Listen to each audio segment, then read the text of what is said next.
গেল ১৬ বছরের মধ্যে ভারতের জন্য সবচেয়ে বড় ধাক্কা ছিল হাসিনা সরকারের পতন। গুঞ্জন রয়েছে বৈষম্য বিরোধী ছাত্র আন্দোলন দমনে ঢাকায় সামরিক সদস্য প্রেরণ করে নয়াদিল্লি।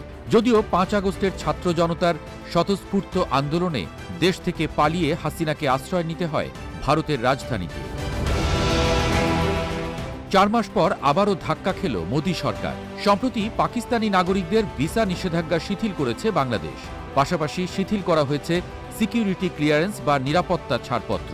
নয়াদিল্লির শঙ্কা, এমন পদক্ষেপে ঢাকায় বাড়তে পারে ইসলামাবাদের গোয়েন্দাদের আনাগোনা, যা হুমকি তৈরি করতে পারে ভারতের নিরাপত্তায়।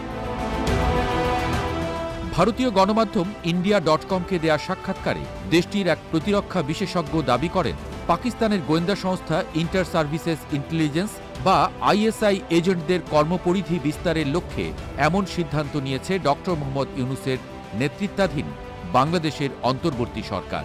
এমন পরিস্থিতিতে ৪,১৫৬ কিলোমিটার দৈর্ঘ্যের সীমান্তে কিভাবে সুরক্ষা নিশ্চিত করবে ভারত, তা নিয়ে দুশ্চিন্তায় মোদী সরকার। বিশেষজ্ঞের বরাতে ভারতের গণমাধ্যম বলছে, ভিসা নিষেধাজ্ঞা শিথিলের মাধ্যমে নয়াদিল্লির সঙ্গে ঢাকার সম্পর্ক এক ধাপ অবনতি হল। উল্টোদিকে উন্নতি হল ইসলামাবাদের।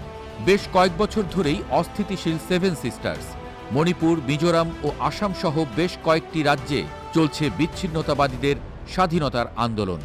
বাংলাদেশের সীমান্ত ব্যবহার করে আইএসআই এসব বিচ্ছিন্নতাবাদীদের অর্থ ও অস্ত্র সরবরাহের মাধ্যমে পরিস্থিতি উস্কে দিতে পারে বলে শঙ্কা প্রকাশ করেছে গণমাধ্যমটি, যা নিয়ন্ত্রণে আনতে না পারলে ভারতকে হাতছাড়া করতে হতে পারে সেভেন সিস্টার্স। এদিকে ভারতের অবসরপ্রাপ্ত সেনা কর্মকর্তা কর্নেল অজয় রায়না দাবি করেছেন, যুক্তরাষ্ট্রের ছায়া রাষ্ট্রনীতির প্রয়োগের কারণে ক্ষমতার পালাবদল ঘটেছে বাংলাদেশে, আর নীতিটি বাস্তবায়নের ভূমিকা পালন করেছে পাকিস্তানের গোয়েন্দা সংস্থা আইএসআই।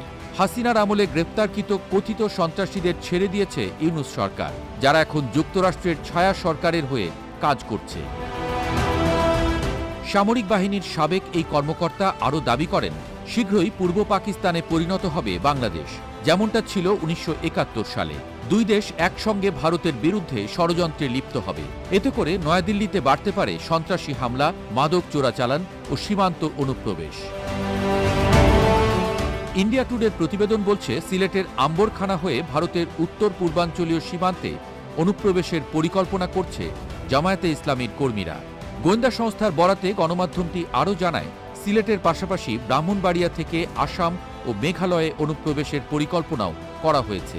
তবে এমন দাবির পেছনে গোয়েন্দা সূত্রের কথা বলা হলেও কোনো গোয়েন্দা সংস্থার নাম উল্লেখ করেনি ইন্ডিয়া টুডে।